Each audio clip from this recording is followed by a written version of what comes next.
10 mga kakaiba at bihirang mga fungi. Welcome sa Arvin Polo TV. Ang fungi o mushroom ay karaniwang makikita sa mga nabubulok o natumbang puno. Maaari itong kainin, ngunit mahalagang tandaan na hindi lahat ng mushroom ay pwedeng kainin dahil sa mga lason na taglay nito. Ang ilan sa mga ito ay mayroong mababahong amoy at mga kakaibang hitsura. Karaniwan din itong tumutubo sa mga lugar na angkop para lumaki ang ganitong uri ng organism. Pero ano-ano kaya ang mga fungi na ito at saan sila matatagpuan? At sa video ngang ito ay ibabahagi ko sa inyo ang 10 mga kakaiba at bihirang mga fungi. Kaya naman simulan na agad natin. Number 1, devil's fingers. Ang devil's fingers o kilala rin bilang octopus stinkhorn ay isang kakaibang mushroom na nagmula sa Australia at Tasmania. Madali itong mapansin dahil sa itsura at kulay nito na parang mga daliri ng demonyo o tentacles ng octopus. Nagsisimula itong tumubo bilang isang parang itlog na istruktura na tinatawag na egg na may sukat na halos 4 hanggang 6 centimeters in diameter. Subalit paglipas ng ilang panahon ay pumuputok ang egg at lumalabas ang mga tentacles nito na karaniwang may 5 hanggang 8 bilang at kung minsan pa nga ay umaabot ito sa 10. Ang mga tentacles ng devil's fingers ay kulay red at mayroong dark sticky substance na tinatawag na gleba. Ang gleba ay naglalaman ng mga spore ng mushroom at naglalabas ng amoy na parang nabubulok na karne.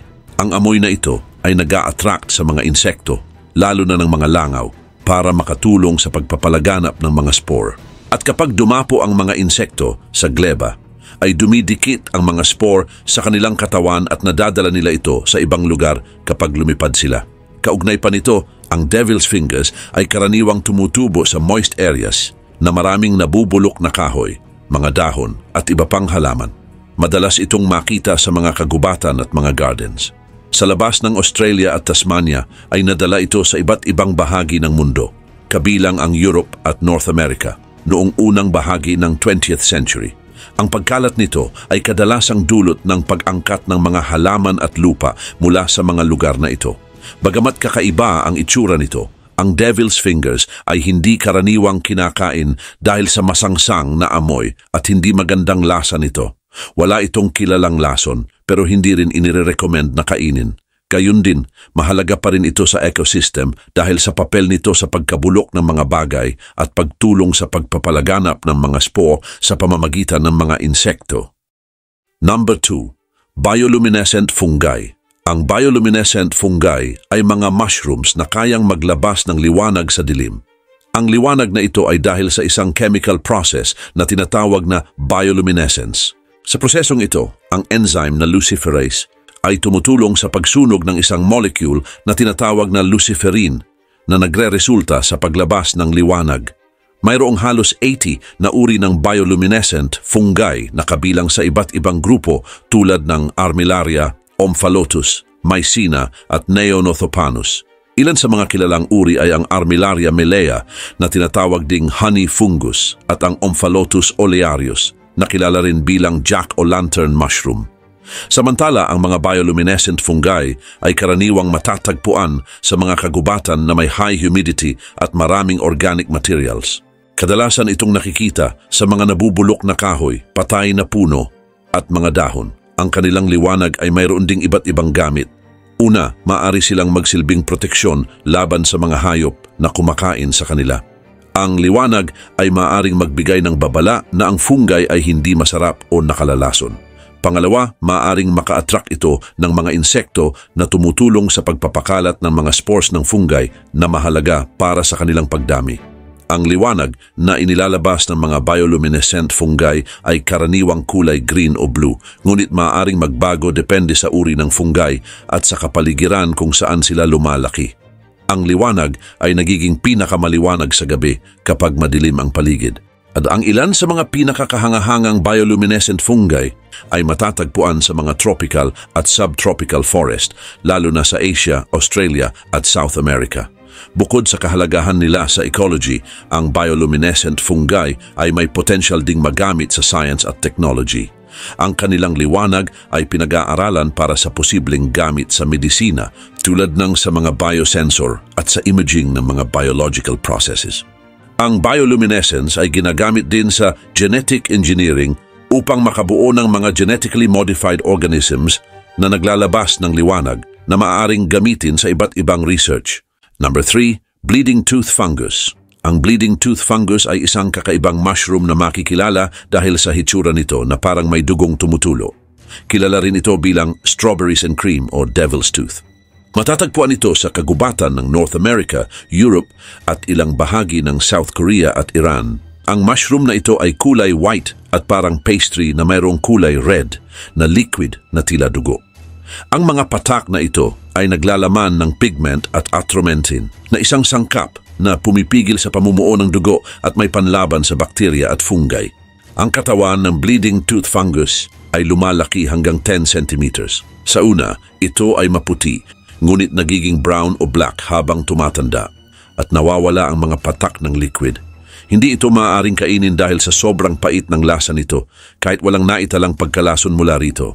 Bukod pa rito, ang bleeding tooth fungus ay nabubuhay kasama ang mga ugat ng puno, lalo na ang mga conifers. Dito ay nagbibigay ang mushroom ng mineral nutrients sa puno mula sa lupa at binibigyan naman ng puno ng carbohydrates ang mushroom para sa paglaki nito. Samantala, bihira lamang makita ang bleeding tooth fungus at itinuturing na threatened o endangered sa ilang lugar. Ang pagkawala ng natural na tirahan tulad ng mga coniferous forest ay itinuturing na pangunahing dahilan ng pag-unti ng bilang nito. Kaya mahalaga ang pangangalaga sa mga kagubatan upang mapanatili ang ganitong uri ng mushroom. Subalit, kahit kakaiba ang hitsura at pangalan ng bleeding tooth fungus, ay mayroon itong mga katangian na maaaring magamit sa medicine at biology. Ang atromentin na matatagpuan sa mga patak nito ay pinag-aaralan para sa mga posibleng gamit nito sa medicine, lalo na sa mga paggamot sa dugo at infection. Number 4, dead man's fingers. Ang dead man's fingers ay isang uri ng fungus na parang mga daliri ng patay na tao. Madalas itong makita sa mga nabubulok na kahoy tulad ng mga tuod at ugat ng mga puno. Karaniwan din itong tumutubo sa mga kagubatan ng North America at Europe. Ang hitsura ng dead man's fingers ay talaga namang kakaiba. Ang mga fruiting body nito ay black at magaspang na parang mga daliri ng patay. Sa simula, ang kulay nito ay white o kulay gray, pero nagiging black habang tumatanda. Ang mga ito ay maaaring umabot ng 8 centimeters ang haba at 2 centimeters naman ang lapad. Ang ibabaw ng fungus ay magaspang at kulubot. At sa loob naman nito ay kulay puti ang laman nito sa una, pero nagiging mas dark habang nagmamature. Samantala, ang dead man's fingers ay saprophytic. Ibig sabihin ay nabubuhay ito sa pamamagitan ng pagkabulok ng patay na kahoy. Tumutulong ito sa proseso ng decomposition, kung kaya't mahalaga ito sa kalikasan dahil ibinabalik nito ang mga nutrients sa lupa. Hindi ito nakakain at maaaring maging mildly toxic, kaya hindi ito dapat kainin. Sa mga unang yugto ng paglaki, ang dead man's fingers ay kulay white o blue, pero nagiging itim habang tumatagal. Ang kakaibang anyo nito ay madalas na nagiging sanhi ng pagkagulat o pagkabahala sa mga nakakakita nito sa kagubatan. Para talaga itong mga daliri na lumalabas mula sa lupa at kadalasan ay makikita itong magkakagrupo na nagiging dahilan ng mas nakakatakot nitong hitsura. Kapag tiningnan sa microscope, ang spores ng dead man's fingers ay itim at hugis spindle na may makakapal na pader. Ang mga ito ay ipinapakalat sa hangin para dumami. Karaniwang nagbubunga ang fungus na ito tuwing spring at autumn season, pero maaari rin itong lumitaw sa ibang mga panahon depende sa klima at kondisyon. Sa kabilang banda, ang dead man's fingers ay mahalaga sa natural na proseso ng decomposition sa kagubatan. Ang kakayahan nitong magdulot ng pagkabulok ng kahoy ay nakakatulong sa pagbabalik ng nutrients sa lupa na nagiging kapaki-pakinabang naman para sa ibang mga halaman at organisms sa kapaligiran. Number 5, hairy earth star. Ang hairy earth star ay isang kakaibang uri ng mushroom. Karaniwan itong matatagpuan sa mga kagubatan at mabuhanging lugar sa North America, Europe at Asia. Tinawag itong hairy earth star dahil parang may buhok ang panlabas na bahagi nito. Sa simula ay mukha itong bola na nakabaon sa lupa. At kapag umuulan ay bumubuka ito at nagiging parang bituin, kaya tinawag na earth star. Bumubukas ito upang mailabas ang gitnang bahagi nito na naglalaman ng mga spore na ginagamit para dumami ang mushroom. At kapag tuyo na ulit ang panahon ay nagsasara ito upang maprotektahan ang mga spore. Maliban dito, ang mushroom na ito ay tinatawag ding hygroscopic dahil nagbubukas at nagsasara ito depende sa dami ng humidity sa paligid. Kapag basa ang lupa ay bumubuka ang mga braso nito upang mailabas ang mga spore sa hangin. Ngunit kapag tuyo na ulit ay nagsasara ito upang maprotektahan ang mga natitirang spore. Ang paggalaw na ito ay tumutulong sa pagkalat ng mga spore sa mas malalayong lugar. Bukod sa kakaibang ugali nito, ay mayroon ding mga natatanging katangian ang hairy earth star. Ang ibabaw ng gitnang bahagi nito ay parang may buhok kaya tinawag itong hairy. Ang kulay nito ay nagbabago mula white hanggang brown, depende sa kondisyon ng kapaligiran. Kadalasan ay makikita ang mga mushroom na ito sa mabuhangin at acidic na lupa, lalo na sa mga pine forest, oak at iba pang puno. At kahit kakaiba ang hitsura ng hairy earth star, ay hindi ito karaniwang kinakain. Hindi ito nakakalason, ngunit hindi rin masarap o kapakipakinabang bilang pagkain. Matigas at hindi masarap ang lasa ng gitnang bahagi nito, kaya bihira itong pitasin para kainin. Malaki rin ang kahalagahan nito sa science at bilang pandekorasyon. Sa kabilang dako ang pag-aaral tungkol sa hairy earth star at iba pang mushroom ay mahalaga sa mga scientist na nag-aaral ng iba't ibang uri ng fungi. Ang kakayahan ng hairy earth star na tumugon sa humidity ay nagpapakita ng isang kahanga-hangang adaptation sa kapaligiran. Number 6. Giant puffball. Ang giant puffball ay isang uri ng mushroom na kilala sa kanyang malaking sukat at kakaibang anyo. Tumutubo ito sa mga damuhan, kagubatan at mga open areas na may sapat na humidity. Makikita ito sa Europe, North America at ilang bahagi ng Asia. Madali lamang ding makita ang mushroom na ito dahil sa laki at anyo nito. Ang giant puffball ay maaaring lumaki ng hanggang 150 centimeters in diameter at tumimbang ng hanggang 20 kilograms. Karaniwan itong kulay white ngunit nagiging madilaw o brown habang tumatanda. Ang ibabaw nito ay makinis at maaaring magkaroon ng maliliit na bitak habang tumatanda. Sa loob naman, ang mushroom ay malambot at parang cotton kapag bata pa, ngunit nagiging brown powder kapag matanda na. Samantala, ang hugis naman ng giant puffball ay bilog, na parang malaking bola na nakapatong sa lupa. Kapag bata pa ang mushroom, ay puno ito ng white spongy material na tinatawag na gleba. At kapag handa na itong maglabas ng mga spore, ang loob nito ay nagiging brown powder. Lumalabas naman ang mga spore sa pamamagitan ng maliit na butas o bitak sa ibabaw kapag naapakan o nagalaw. Bagamat kakaiba ang itsura nito, ang giant puffball ay maaari namang kainin. Ang mga batang giant puffball na may white at malambot na loob ay maaaring lutuin at kainin. Mayroon itong mild flavor at maaaring gamitin bilang kapalit ng tofu o cheese sa iba't ibang lutuin. Mahalaga na siguraduhing tunay na giant puffball ito bago kainin dahil may ilang mushroom na kamukha nito pero nakalalason. Bukod dito ay may mga benepisyo rin ang giant puffball sa kalusugan. Ayon sa ilang pag-aaral, ang mga extract mula sa mushroom na ito ay may antimicrobial properties na maaaring makatulong sa paglaban sa ilang uri ng bakterya. Mayroon ding mga pag-aaral na nagpapakita na ang giant puffball ay maaaring mayroong anti-inflammatory at antioxidant properties na makabubuti sa kalusugan. Ngunit, sa kabila ng mga benepisyong ito ay nagiging bihira na ang giant puffball sa ilang lugar dahil sa pagkawala ng kanilang natural na tirahan at pagbabago sa klima. Number 7. Lattice fungus. Ang lattice fungus o Clathrus ruber ay isang uri ng fungus na kabilang sa Fallaceae family. Kilala rin ito bilang red cage o basket stinkhorn dahil sa hitsura nito na parang pulang hawla o basket. Matatagpuan ito sa Europe, North America, Australia at ilang bahagi sa Asia. Ang Clathrus ruber ay nabubuhay sa pamamagitan ng pagkaagnas ng mga patay na halaman at kahoy. Karaniwan itong tumutubo sa lupa na mayaman sa organic materials tulad ng compost heaps. Nagsisimula ito bilang isang maliit na itlog na tinatawag na gleba at kapag lumaki na ay pumuputok ito at nagiging isang lattice. Kaugnay din nito, ang Clathrus ruber ay may malakas at masamang amoy na parang nabubulok na karne.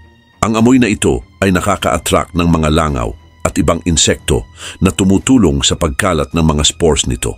Ang mga spores ay nasa sticky slime na nasa ibabaw ng lattice structure. At kapag dumikit ito sa mga insekto, ay dala-dala nila ito sa ibang lugar. Subalit hindi naman maaaring kainin ang Clathrus ruber dahil sa amoy at lasa nito. At kahit hindi ito maaaring kainin, ay mahalaga pa rin ito sa kalikasan bilang decomposer. Tumutulong ito sa pag-recycle ng nutrients pabalik sa lupa. Ang presensya ng lattice fungus ay tanda ng isang malusog at mayamang kapaligiran dahil nangangailangan ito ng maraming organic materials para mabuhay. Samantala, madali lamang makilala ang Clathrus ruber dahil sa kakaibang hitsura at kulay nito. Ang lattice structure ay maaaring mag-iba sa laki mula sa ilang centimeters hanggang sa higit 1 decade of centimeters in diameter. Ang matingkad na pulang kulay ay maaaring maglaho habang tumatanda, pero ang lattice pattern ay nananatiling kapansin-pansin. Gayun din, kilala rin ang fungus na ito sa bilis ng paglaki nito sa loob lamang ng ilang araw at nagiging ganap na lattice fungus ang maliit na gleba. Sa kabilang dako, ang Clathrus ruber ay isang interesting topic sa pag-aaral ng fungi dahil sa kakaibang anyo at papel nito sa kalikasan. Patuloy itong pinag-aaralan ng mga eksperto para mas lalong maintindihan ang paraan ng pagkalat ng spores, pakikipag-ugnayan nito sa ibang organisms at ang potential na gamit nito sa environmental science. Ang lattice fungus ay kilala din sa larangan ng botany at natural science dahil sa ganda at kakaibang anyo nito. Number 8. Lion's Mane Mushroom. Ang lion's mane mushroom na kilala rin bilang Yamabushitake sa Japan at Hutu sa China ay isang uri ng mushroom na parang puting balahibo ng lion. Ang mushroom na ito ay sikat hindi lang sa Asia kundi pati na rin sa ibang bahagi ng mundo dahil sa mga benepisyo nito sa kalusugan at maging sa natatanging lasa nito. Samantala, ang lion's mane mushroom ay kakaiba dahil sa hitsura nito na parang puting buhok o arrow. Ang mga buhok na ito ay maaaring umabot ng hanggang 40 centimeters ang haba at karaniwan itong tumutubo sa mga patay o nabubulok na mga puno tulad ng oak, beech at maple, lalo na sa mga kagubatan sa North Hemisphere. Gayun din, ang mushroom na ito ay mayaman sa proteins, dietary fiber at iba't ibang uri ng vitamins at minerals tulad ng potassium, zinc, iron at selenium. Bukod dito, ay puno rin ito ng antioxidants na tumutulong laban sa oxidative stress sa katawan. Mayroon itong mga bioactive compounds tulad ng hericenones at erinacines na nagbibigay ng proteksyon at nagpapabuti sa mga ugat ng utak. Ang lion's mane ay kilala din sa kakayahan nitong suportahan ang kalusugan ng utak. Ang mga hericenones and erinacines ay nagpapasigla ng nerve growth factor na isang proteins na mahalaga sa paglago at kaligtasan ng neurons. Dahil dito ay ginagamit ang mushroom na ito upang mapabuti ang memory, concentration at kalinawan ng pag-iisip. Maaari rin itong makatulong sa mga kondisyon tulad ng Alzheimer's disease at dementia. Mayroon ding malakas na anti-inflammatory at antioxidant effects ang lion's mane. Mahalaga ito para protektahan ang mga cells mula sa pinsala na dulot ng free radicals na maaaring magdulot ng iba't ibang sakit tulad ng cancer, sakit sa puso at diabetes. Ang regular na pagkain ng mushroom na ito ay maaaring makatulong sa pagpapababa ng inflammation at pagpapalakas ng immune system. Maliban pa rito, ang lion's mane ay tradisyonal ding ginagamit para mapabuti ang kalusugan ng tiyan. Mayroon itong prebiotic effects na nagpapalakas ng healthy gut bacteria na mahalaga naman sa digestive system. Nakakatulong din ito sa paggamot ng mga problema sa tiyan tulad ng ulcers at gastritis. May potential din ang mushroom na ito na makatulong sa mental health. Ipinapakita ng mga pag-aaral na ang lion's mane ay maaaring makatulong sa pag-manage ng anxiety at depression. Ang mga active ingredients nito ay maaaring magpababa ng mga sintomas ng depression sa pamamagitan ng pagbabawas ng inflammation at pagpapabuti ng brain function. Dagdag pa rito, ang lion's mane ay maaaring kainin ng hilaw, lutuin o tuyuin at gawing powder. Sa pagluluto ay madalas itong ginagamit bilang pamalit sa seafood dahil sa texture at lasa nito na kahawig ng crab o lobster. Number 9. False morel. Ang false morel o kilala rin bilang Gyromitra esculenta ay isang uri ng mushroom na makikita sa kagubatan ng North America at Europe, lalo na sa ilalim ng mga pine tree at iba pang coniferous na puno. Ang hitsura nito ay parang utak, kung kaya't madali itong mapagkamalan bilang morel na isang uri ng nakakain na mushroom.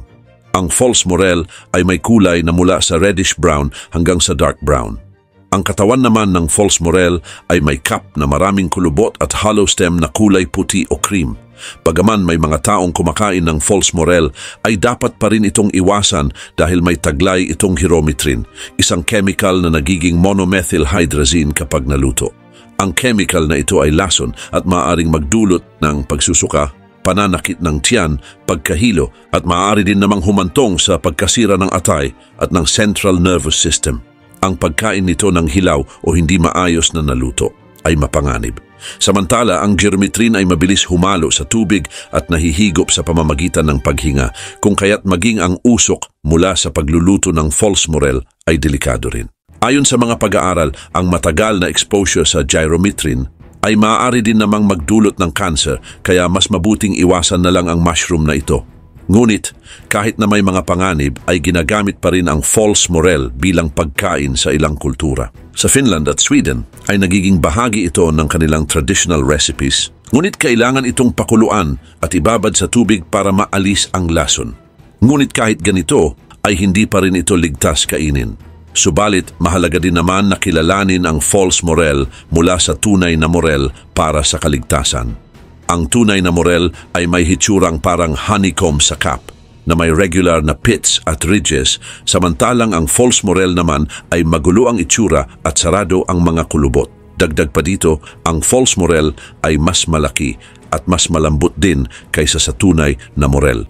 Maliban pa dito, ang false morel ay mahalaga rin sa kalikasan bilang isang saprophyte. Tumutulong ito sa pag-breakdown ng organic matter at pagpapanatili ng nutrient cycle sa kagubatan.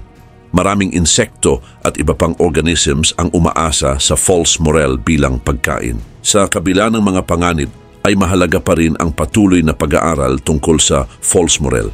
Ang sapat na kaalaman sa tamang pagkilala at pag-iwas sa mga nakakalason na mushroom ay makatutulong upang maiwasan ang pagkalason. Number 10. Sky blue mushroom. Ang sky blue mushroom ay isang hindi pangkaraniwang mushroom na makikita sa New Zealand at ilang bahagi ng India. Kilala ito sa kulay nito na bright blue, na agad na napapansin ng sinumang makakita dito. Unang inilarawan ang mushroom na ito ni Egon Horak noong 1971, kabilang rin ito sa Entomotaceae family. Bukod sa natatanging kulay, ang mushroom ding ito ay may manipis at puting tangkay. Ang ilalim ng kanyang sombrero ay may gills na nagbabago ng kulay mula blue patungong pink habang ito ay tumatanda. Ang spores o buto naman nito ay kulay pink din, na karaniwang makikita sa family na ito. Subalit, kahit maganda itong tingnan, ay hindi ito maaaring kainin. Dahil mayroong mga ulat na nagsasabi na ang ilang mushroom na kabilang sa family na ito ay may taglay na lason, pero wala pang sapat na pag-aaral tungkol dito. Ngunit mas mabuting iwasan na lamang itong kainin para hindi malagay sa panganib ang kalusugan.